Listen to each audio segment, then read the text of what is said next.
여러분 안녕하세요. 소프트웨어와 컴퓨팅적 사고 11주차 시간입니다. 오늘은 다양한 데이터의 표현과 관련되어 수업을 진행하도록 하겠습니다. 이번 차시의 학습 내용은 다음과 같습니다. 먼저 첫 번째로 우리가 데이터 표현의 기본 원칙에 대해서 공부를 할 것이고, 다음으로 컴퓨터에서 활용하고 있는 다양한 데이터 표현과 관련된 내용을 공부하도록 하겠습니다.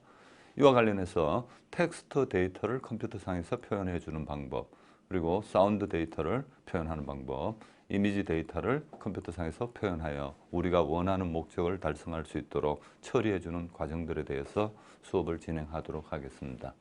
이번 차시의 수업 학습 목표로는 첫 번째로 컴퓨터상에서 표현하는 다양한 정보들의 기본적인 원리를 여러분들이 설명할 수 있어야 되겠습니다.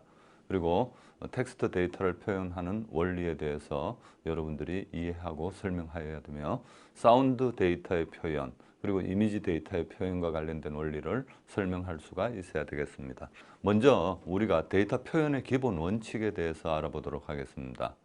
우리가 데이터를 표현한다는 것은 컴퓨터상에서 여러분들이 많은 작업들을 수행하기 위해서 컴퓨터가 데이터를 이해를 하고, 그리고 저장된 데이터들을 여러분들이 이해할 수 있도록 표현을 해줄 수 있는 그런 과정들에 대해서 유용하게 사용되어질 수 있는 방법이 활용되어야 되겠습니다.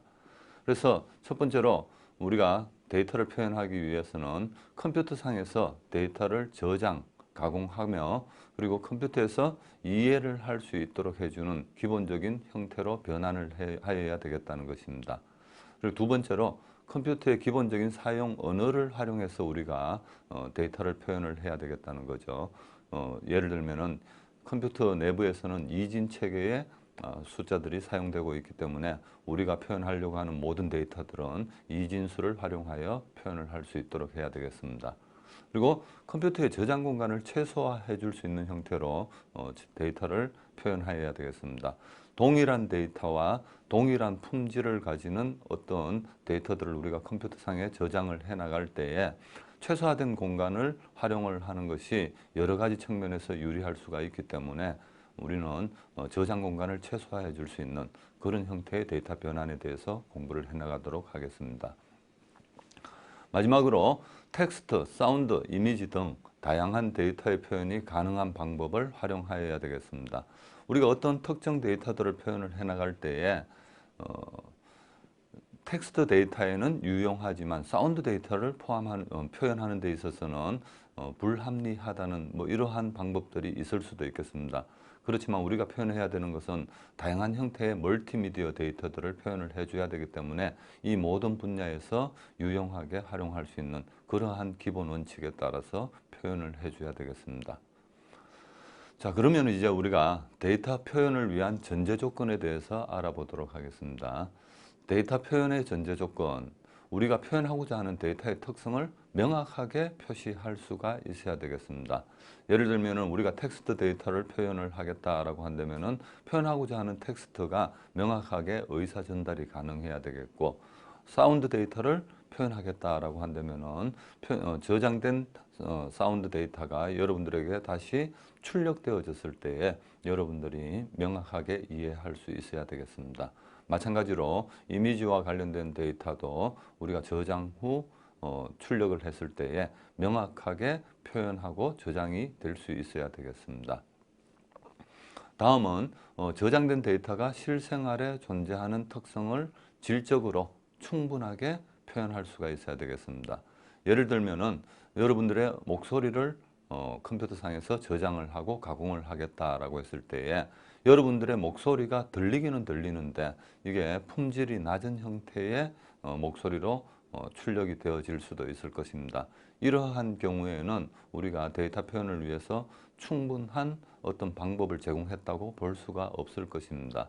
그래서 여러분들이 목소리를 저장한다라고 하면은 실생활에서 여러분들이 상대방과 대화할 때에 들려지는 그런 목소리와 비슷한 품질을 가지는 형태 또는 더 좋은 품질을 가질 수 있도록 데이터들을 표현, 저장, 가공하여야 될 것입니다.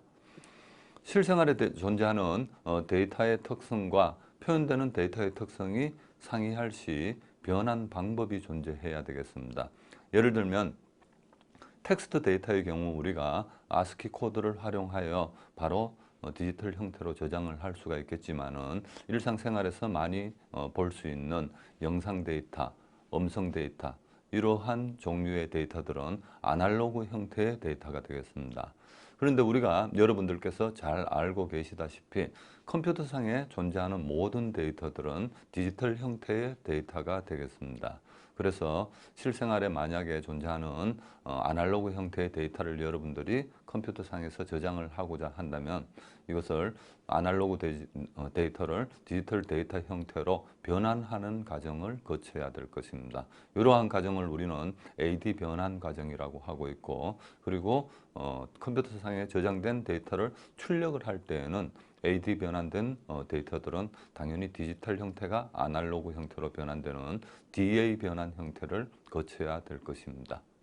그리고 마지막으로 저장 및 출력에 소요되는 시간을 최소화하여야 될 것입니다. 그래서 이런 최소화할 수 있는 방법의 형태로 데이터를 표현, 저장해야 될 것입니다. 예를 들면 동영상 같은 경우 여러분들의 컴퓨터상에서 동영상을 플레이할 때에 많은 연산을 필요로 하고 있습니다. 그래서 초창기의 컴퓨터들, 지금 현재 컴퓨터들은 성능이 많이 좋아졌기 때문에 컴퓨터를 소프트웨어적으로 동영상을 플레이할 수가 있지만은 초창기의 컴퓨터들은 동영상을 플레이하기 위해서는 추가적인 하드웨어 장치를 필요로 한 적이 있습니다. 이것은 데이터의 연산량이 워낙에 많기 때문에 그런 일들이 일어나고 있는 것이고, 그래서 되도록이면은 최소한의 연산을 필요로 하는 방법으로 출력 및 저장이 가능하도록 우리가 데이터를 표현해 주는 것이 중요하다고 할 수가 있겠습니다. 데이터 표현을 위한 전제 조건, 디지털 데이터의 특징이 나오고 있습니다. 이제 우리가 컴퓨터상에서 저장해야 될 데이터들은 모두 디지털 형태의 데이터로 구성이 된다라고 말씀을 드렸습니다. 그래서 그렇다면 디지털 데이터가 어떤 특징을 가지고 있는가 하는 것을 알아보는 것이 중요할 것입니다. 디지털 형태의 정보는 압축이 가능하며 저장 공간을 덜 차지한다라고 되어 있습니다.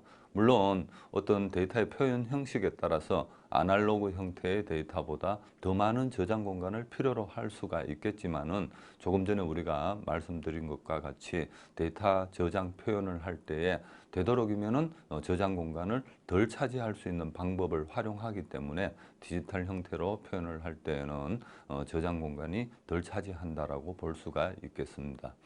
두 번째로 디지털 형식의 정보는 암호화가 가능합니다.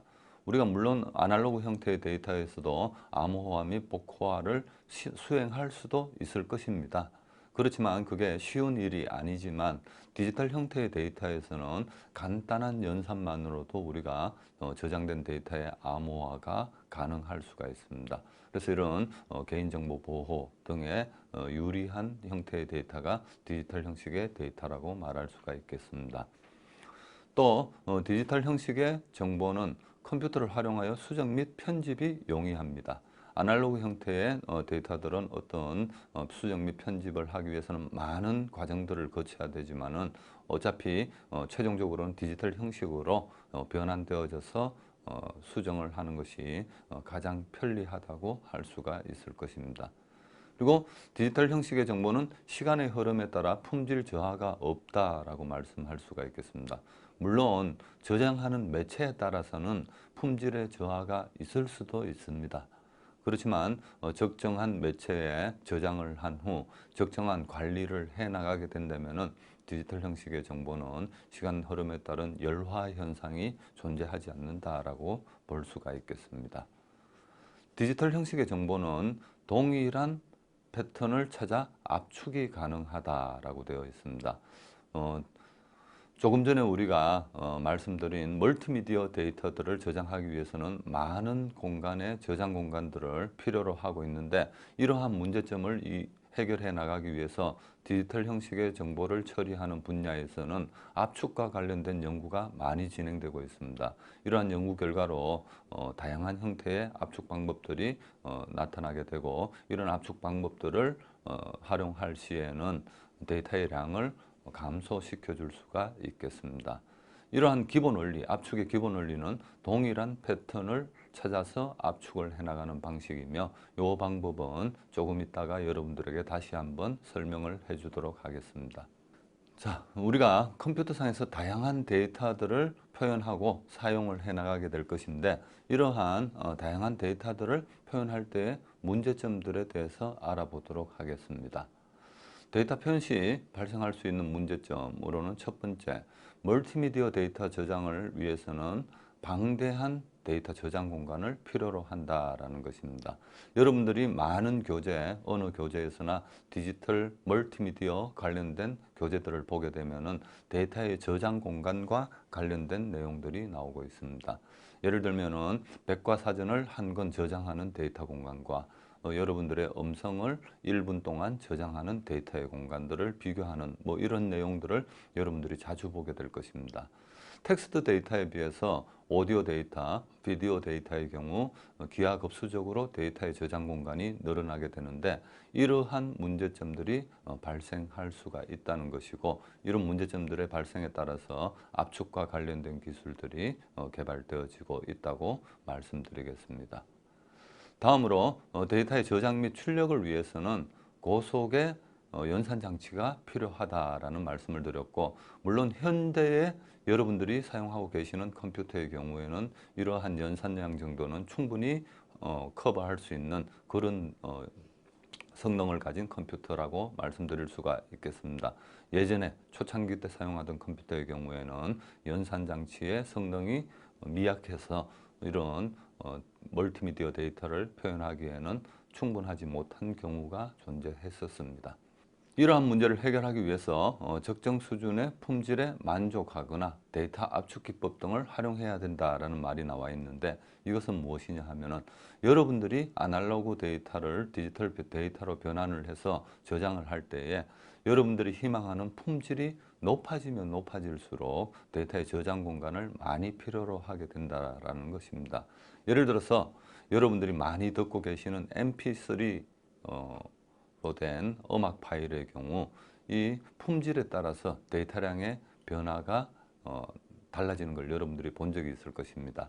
예를 들어서 어떤 음악을 128kbps의 경우로 샘플링해서 녹음한 경우, 압축한 경우와 256kbps 형태로 샘플링해서 압축한 경우 여러분들이 똑같은 음악을 똑같은 시간 동안 플레이하는 음악이지만 데이터량이 달라져 있는 것을 보실 수가 있을 것입니다.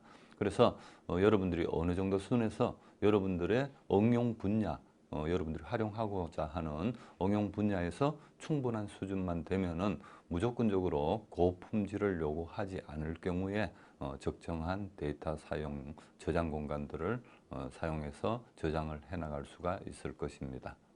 자, 이제부터 여러분들은 컴퓨터가 활용하는 다양한 데이터에 대해서 알아보도록 하겠습니다. 여러분들이 매일 활용하고 있는 컴퓨터에서 주로 보고 있는 데이터들은 숫자, 문자, 그리고 사운드, 이미지, 그래픽, 비디오 이러한 형태가 대부분의 데이터가 될 것입니다. 이런 데이터들은 각각의 표현 방법들을 가지고 있습니다. 예를 들어서 컴퓨터가 데이터를 표현하는 방법 하면은 컴퓨터와 사람 간의 약속이라고 여러분들이 생각을 하면 될 것입니다. 예를 들어서 내가 여러분들에게 이 손을 들었을 때 자리에서 일어나라 라고 이야기를 하고 이 손을 들었을 때 자리에 다시 앉아라 고 이야기를 했을 때에 이렇게 하면 여러분들이 일어나고 이렇게 하면 여러분들이 앉는 과정들을 거치게 될 것입니다. 컴퓨터에서도 마찬가지로 어떤 컴퓨터가 이해할 수 있는 부호를 제시를 해서 이것은 1이라는 숫자다. 이거는 2라는 숫자다. 아니면은 A라는 문자다. 아니면 기억이라는 문자다. 이러한 식으로 다양한 형태로 약속을 해나가는 과정이 데이터를 표현해 나가는 과정이 되겠습니다. 이러한 과정의 세부적인 내용을 앞으로 알아보도록 하겠습니다. 자, 먼저 텍스트 데이터의 표현입니다. 우리가 앞쪽에서 서두에 말씀드렸던 내용이 데이터를 표현하기 위해서는 충분히 효율적으로 저장할 수 있는 방법을 활용해야 된다라고 이야기를 했습니다. 그래서 우리가 데이터를 표현하기 위해서는 여러분들이 먼저 고민을 해야 될 내용은 표현해야 될 데이터의 종류가 몇 가지 형태가 존재하고 있느냐 하는 것을 여러분들이 고민을 해야 되겠습니다. 왜냐하면은 이 모든 것들을 조금 전에 오른손 왼손으로 표현했던 것처럼 어떤 약속을 정했던 것처럼 우리는 이제부터 이진수를 가지고 약속을 정해 나가야 하기 때문입니다.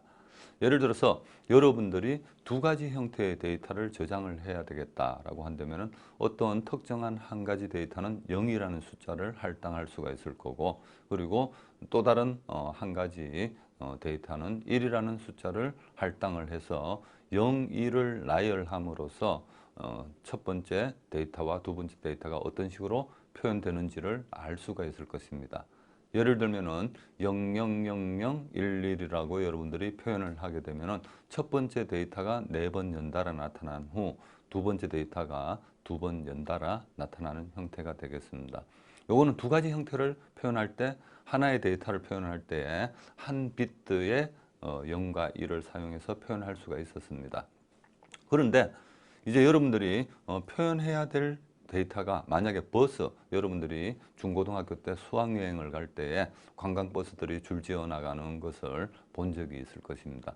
이 관광버스가 4대가 있었다라고 한다면은 여러분들은 이 관광버스에 1번 버스, 2번 버스, 3번 버스, 4번 버스 형태로 숫자들을 표현을 해줄 수가 있을 것입니다.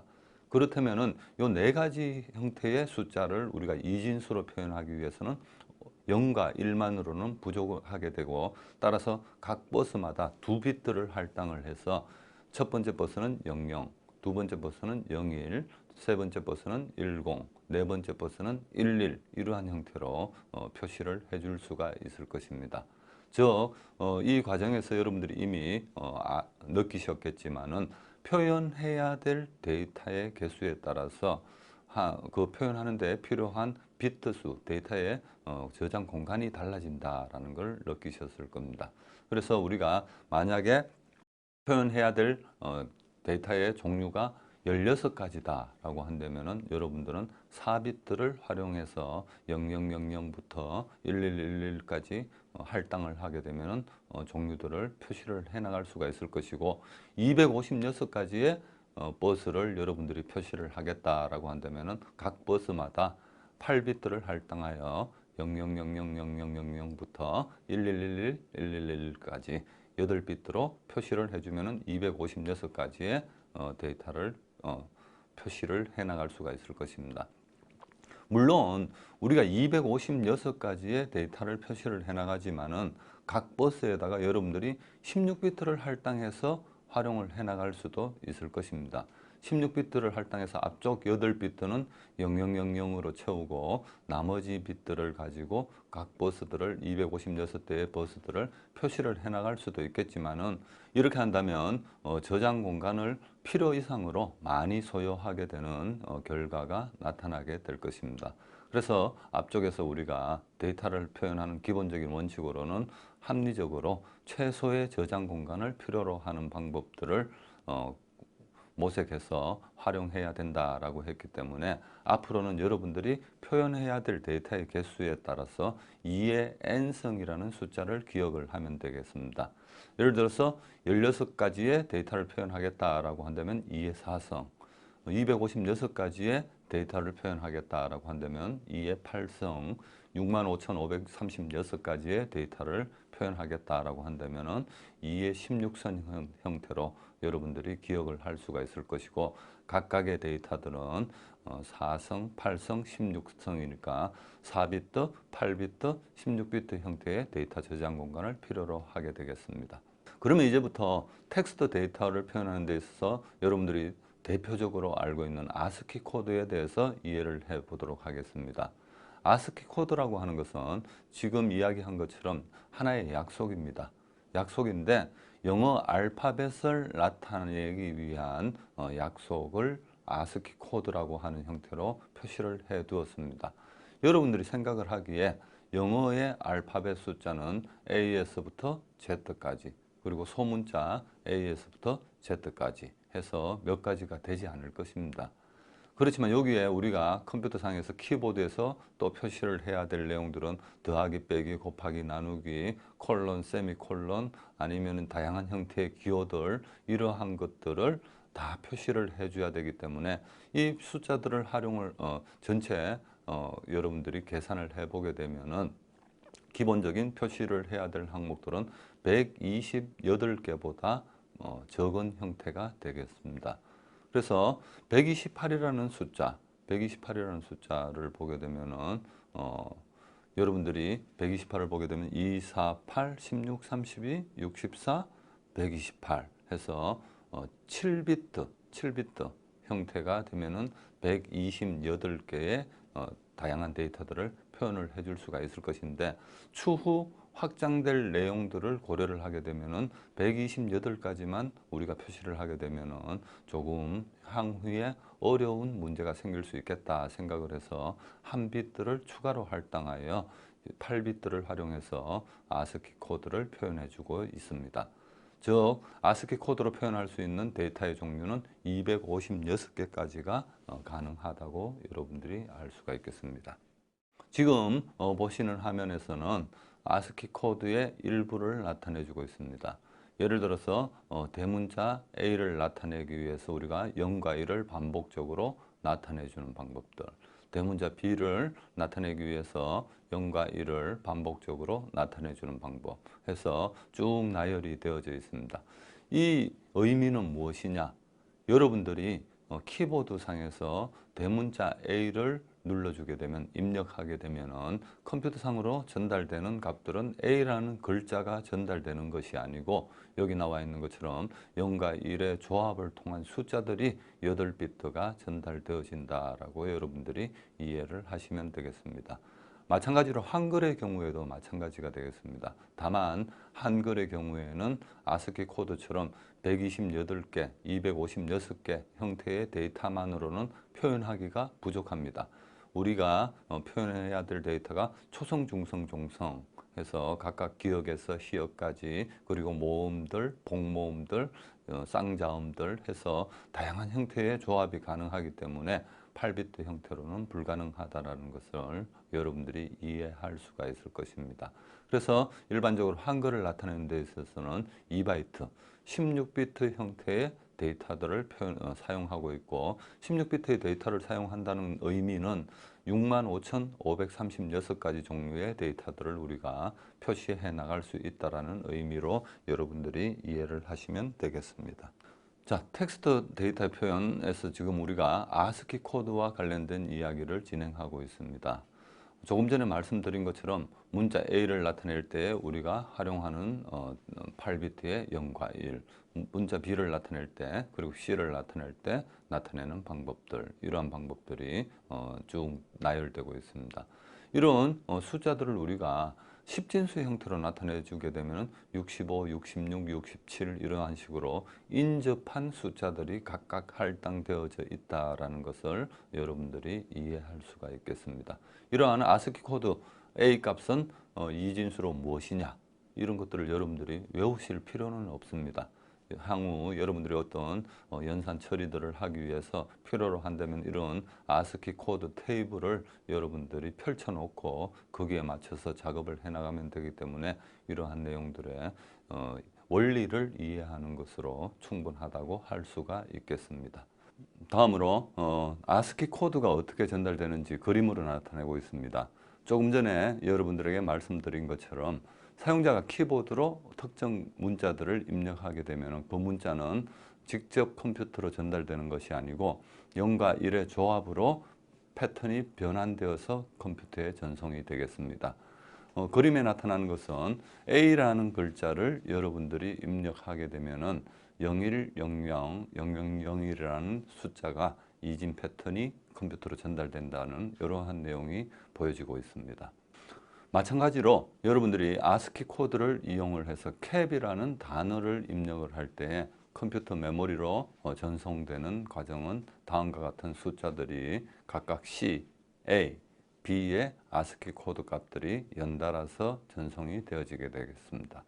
그렇다면 이런 숫자들이 연달아서 쭉 입력이 되어지면 컴퓨터는 이미 약속된 데이터들, 이 각각의 데이터 형태에 따라서 우리는 하나의 데이터를 표현하는데 8비트를 사용하겠다. 아니면 16비트를 사용하겠다라는 약속이 이미 되어져 있기 때문에 앞에서부터 입력되어지는 숫자들을 8개 단위로 끊어서 문자를 해독하거나 16개 단위로 끊어서 문자를 해독해 나가는 과정들을 거치게 되겠습니다. 그런데 조금 전에 우리가 간단하게 언급을 했었는데 한글의 경우에는 8비트를 이용해서 256개의 데이터를 표현할 수 있는 이 방법이 적합하지 않다라고 말씀을 드렸습니다. 우리 한글도 마찬가지지만은 중국에서는 한자들을 활용하고 있는데 이 한자를 표현하는 방법들도 256개의 데이터만으로는 불가능하다라고 볼 수가 있겠습니다. 그래서 각국의 특성, 각국의 언어 특성을 따지다 보면은 8비트만으로 불가능한 경우들이 많이 발생하기 때문에 컴퓨터상에서 전 세계적으로 통용될 수 있는 어떤 코드들을 활용을 해야 되겠다라는 생각으로 유니코드가 만들어지게 되었습니다. 이 유니코드라고 하는 것은 UTF-16 형태로 16비트로 표현을 하고 있으며 65,536글자들을 표현해 나갈 수가 있기 때문에 전 세계 각국에서 사용하는 언어들을 표현하는데 문제가 없다라고 할 수가 있겠습니다. 이러한 형태로 우리가 텍스트 데이터들을 컴퓨터상에서 어떤 식으로 표현하는지에 대한 원리를 알아보았습니다. 이것으로 11주차 1차 시 수업을 마치도록 하겠습니다. 다음으로 연달아서 11주차 2차 시에서는 사운드와 관련된 내용들을 여러분들에게 알려드리도록 하겠습니다. 감사합니다.